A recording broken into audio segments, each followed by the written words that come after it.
I am profoundly honored to invite Honorable Dr.Marial Dongrin Ater, our Minister of Finance and Planning, to come and give his speech. Honorable Minister, you are most welcome.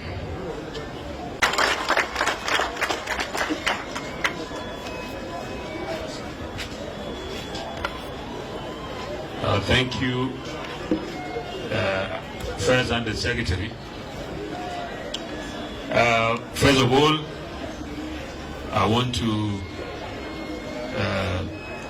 say sorry to those of you who have been standing in a very hot situation.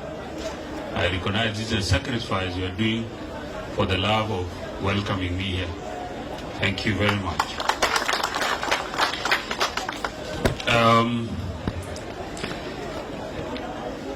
My colleague, the Honorable Engineer Daniel Chang,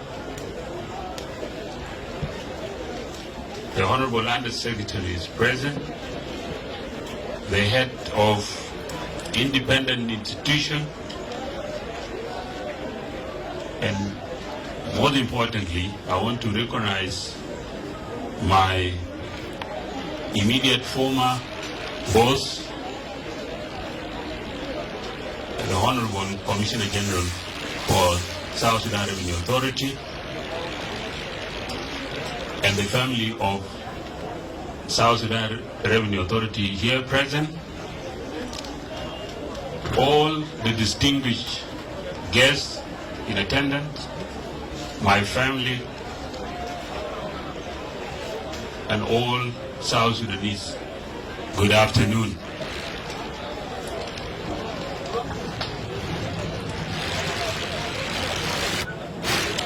I stand before you humble and deeply honored by the trust bestowed upon me by His Excellency General Salva Kiir Mayardit, the President of the Republic. My wife, Idor Majanarol, and myself are grateful for the opportunity offered to me to serve under his leadership.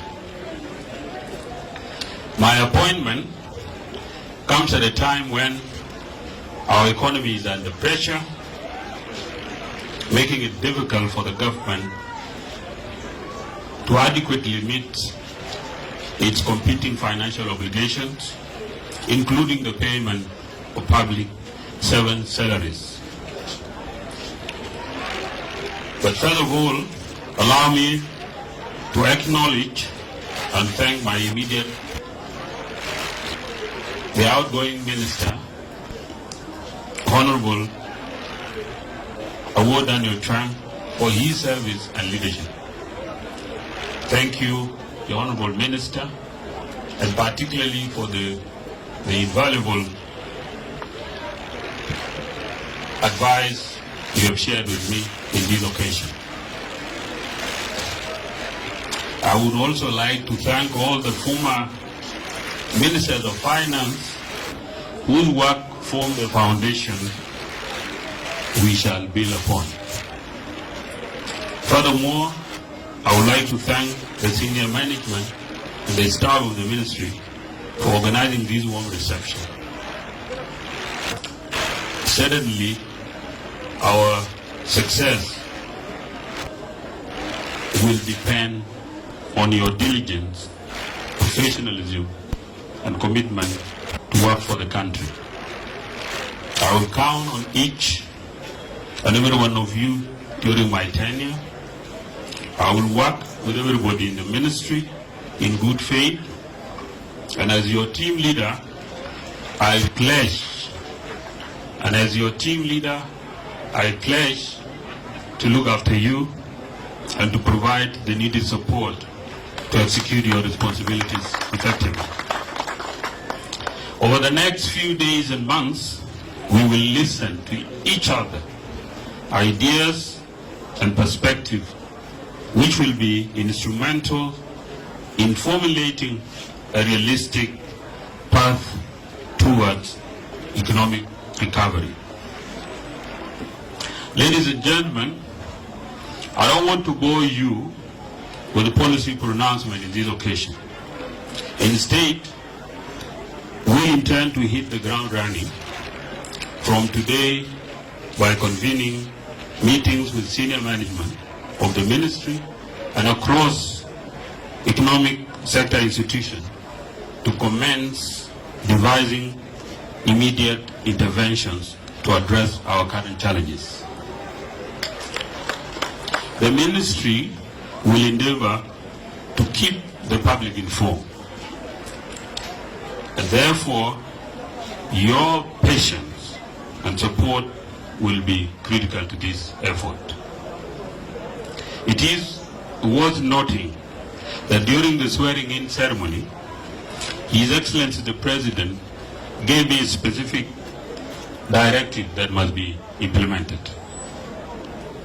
They include payment of the public employees' salaries, increasing non-oil revenue mobilization, and consolidation of all government bank accounts.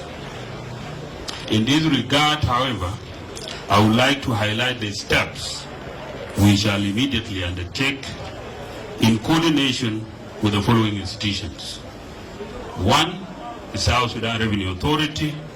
The Ministry of Finance and Planning will revise upward and issue by the end of this week a new revenue target for the fiscal year 2024-2025. The board and the management of the South Sudan Revenue Authority to immediately formulate and execute the strategies to achieve the new target, and that will soon be communicated. In order to achieve the new revenue target, the South Sudan Revenue Authority will provide daily revenue collection reports in order to track progress and address any impediments in a timely manner. The Ministry of Finance and Planning will provide the necessary support to ensure the strict implementation of the ministerial orders suspending all non-statutory exemptions. For the Bank of South Sudan, the Ministry of Finance and Planning requests the Bank of South Sudan to provide a list of all government accounts at Central Bank and Commercial Bank with corresponding signatories.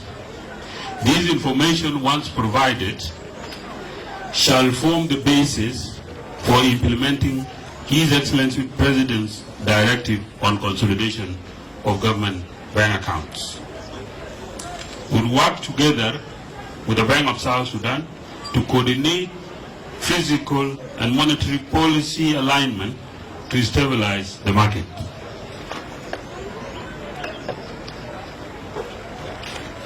Additionally,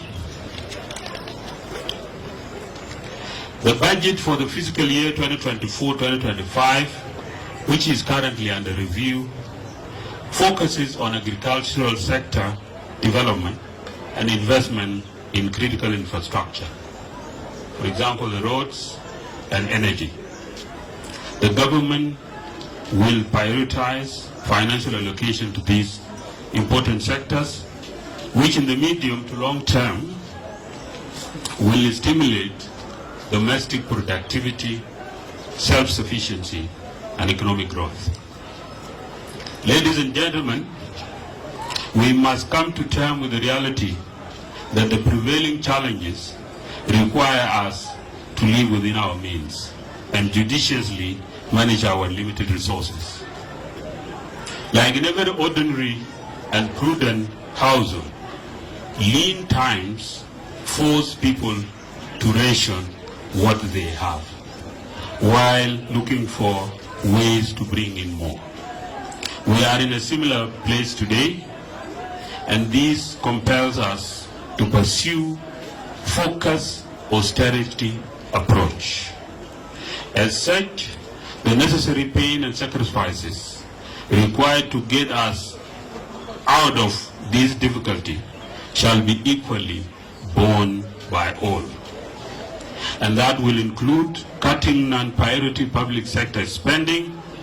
This will ease pressure on and direct resources towards facilitating the recovery program that we shall soon roll out. Distinguished guests, I want to take this opportunity to thank our development partners and to assure them of the continuity of the ongoing collaboration, and particularly through the public financial management reform agenda.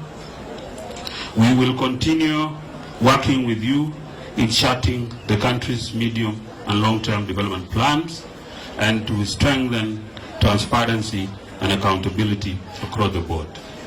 Finally, I reiterate my gratitude to all of you for attending this occasion. Let us join hands and get to work. Thank you. May God bless our nation.